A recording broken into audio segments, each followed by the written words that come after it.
I'm Polyphemus. Don't worry, I'm not going to eat you. I just want to tell you a story. First, though, a word about my eye. I know you find it horrifying. Everyone does. But where I live, having one eye is not a big deal. We all have one eye. We're Cyclopes, and we're proud of who we are. We have quite a distinguished history, you know. For example, we once helped our friends, the gods, Zeus, Poseidon, and Pluto, take over the world. For a while, we were really popular. Anyway, we Cyclopes eventually moved to Sicily and took up quiet, peaceful lives as shepherds. Until someone came along and ruined everything. One evening, I got home after a long day's work to find about a dozen men in my cave. Men who had made themselves quite comfortable, sitting around my fire, eating my cheese, and drinking my milk. It was quite a shock. I asked them who they were, and this one guy sticks out his chest and declares that they're Greeks returning from the Trojan War, and that it is my duty to give them gifts. The nerve! So I ate two of the guy's friends. I know that sounds pretty bad, but you've got to understand that for a Cyclops, eating people is just kind of natural. It's what we do, you know?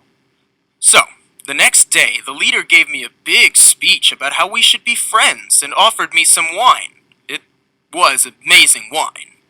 Then the guy tells me that his name is Nobody. I thought that was weird, but whatever. Anyway, the wine made me really tired, and before long I was sound asleep.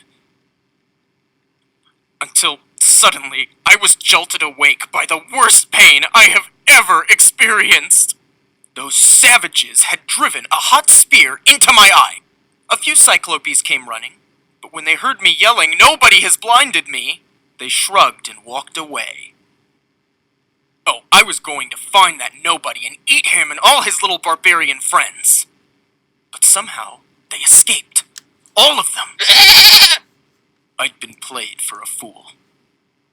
Except, when he got to his boat, Nobody started shouting at me. "If anyone asks who did this to you," he bragged, "tell them it was Odysseus, king of Ithaca."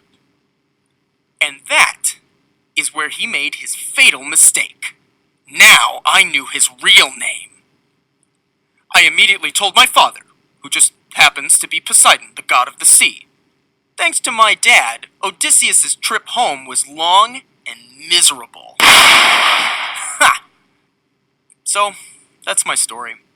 I just wanted to shed a little light on the famous Odysseus.